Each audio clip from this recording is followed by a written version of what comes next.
Ayan, oh. Hiramin natin to.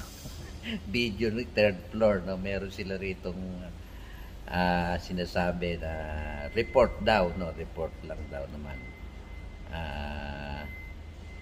Kumbaga, hindi rin sila sure siguro dahil binabasa lang nila sa sa isang parang news o basta article o what. Pakinggan natin yan si third floor. Pahiram muna ng video nyo mga ma'am, sir. Ayan, nasa sakyan, pabiyahe daw, i-ship dapat yung So i-deliver malamang. So kinuha, tapos sinakay, tapos i-deliver sa... Dapat may ganon. Pero ang pagkakaintindi ko nung binasa ko, kasi Bisaya, kasabot man ko magbinisaya, kailang gamay-gamay lang ba? Ibig sabihin ng gamay, konti lang. And dilid ako. Gamay lang. Ano lang natin Sa pagkakaintindi ko, sabi ron sa report ng 300, ng Surigao Media.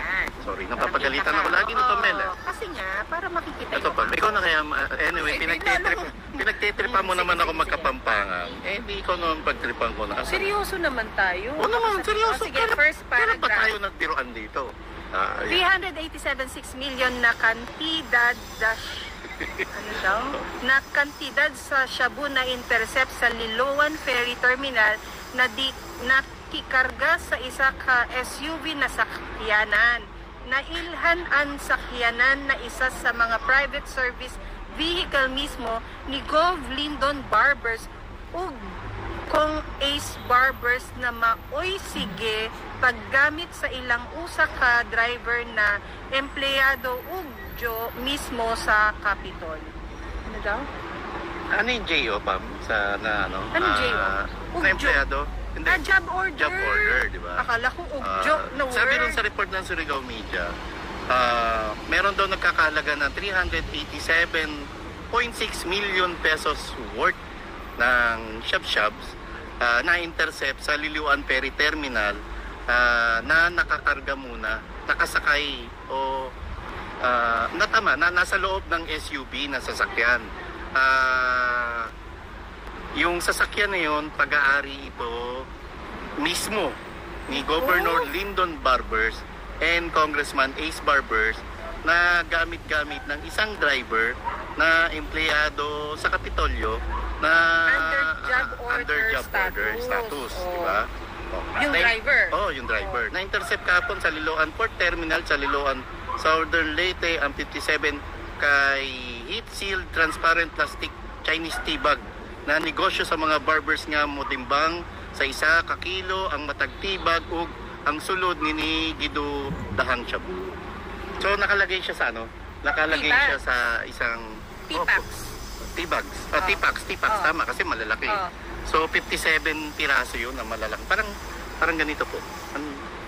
Huwag niyo naman pansinin yung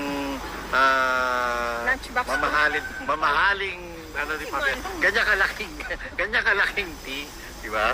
Ganyan kalalaking tea packs patawag ba? Anyway, tea packs na negosyo din nila barbers. Yun, negosyo din, di ba? So ang negosyo nila mga tsaa. So this time nag-repack pero ang laman hindi tsaa. Daw sabi dun sa report At yung isang tea packs na yun, nagkakahalaga na ng 6.8 million pesos, sabi dun sa report.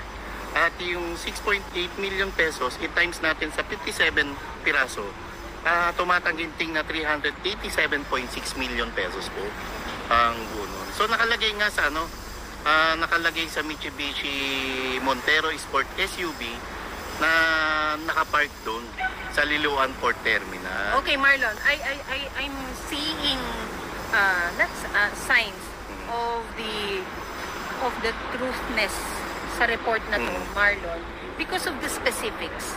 Diba? Yep. Very specific na nasa ang barko? Nasa loob ng Mitsubishi sa Liloan. May pangalan ng port. May pangalan ng sasakyan. Yes. Merong nakuhang pangalan ng driver. Ang pangalan ni Kuya Driver ay alias Turing. Kuya! At ang catch, si alias Turing, nakatakas nung alas 12 ng ating gabi. Nakatakas, pinatakas, magkaiba yan, Marlon. Sa kagaya ng sinasabi mo, Marlon, kanina, na malaki rin naman ang pagkakaiba ng nakulangan ka sa wala naman talaga.